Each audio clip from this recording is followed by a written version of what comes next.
to another Compose tutorial.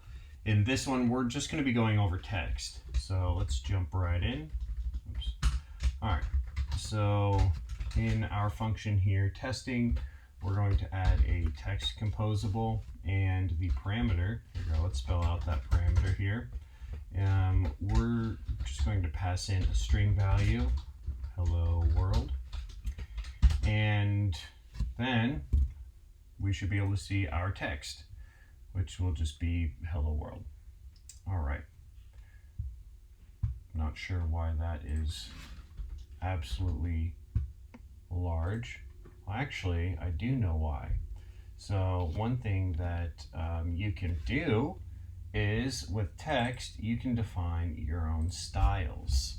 Okay, and if you don't have a defined style, it will use the style in your type right here. So right here it uses this body 1 default style, right? And I have this default style set to 80. So then you can change that to be 16.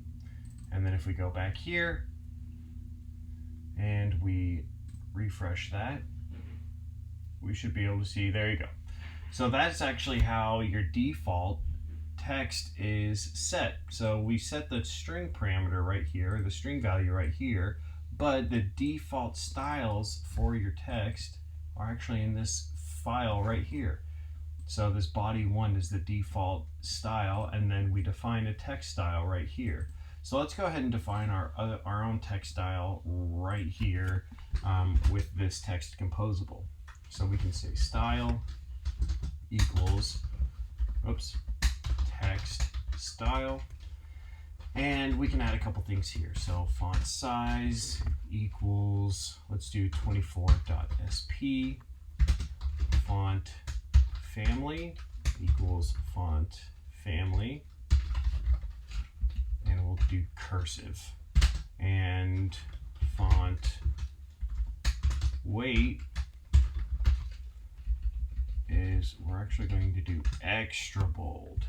Okay, so let's format that here just a little bit. All right, and now we can see, actually, and let's add one more here, because there is a parameter here that we can add, and it's called background. And we can set the background color to be anything we'd like here. So we're going to use magenta because that's going to look interesting. All right, there you go. So we have that set. Now, one thing, especially if you watched my last video going over modifiers, you know that we can set the modifier background to be something else as well. So let's see an instance where we might end up having to use both backgrounds. Probably wouldn't, but you can do it here. So one thing you can do is modifier and set the modifier. All right, and then we can say back, well, actually before we even set the background, we're going to fill max width, and then we're going to set the background to green. All right, so now if we refresh that,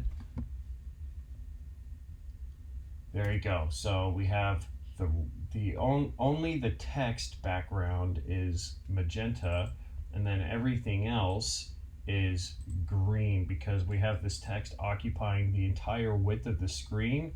That means everything outside of this text is going to be the background color that was set by the modifier. All right, so again, another thing we can do here is we can actually set our alignment. So we can do align,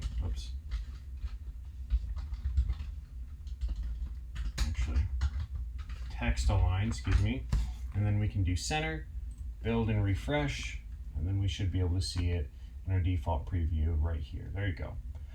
So that is basically how to use text. This is a bit of a gotcha as well sometimes, and I've seen already, actually, I've seen modifier background and text background or text style background be confused with each other.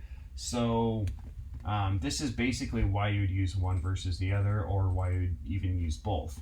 So yeah, that's basically how you use text. These are the main parameters, and now that we know how to use text, we can go and look at other components such as a button. So in the next video, that's what we're going to cover, is the button. So I look forward to seeing you there.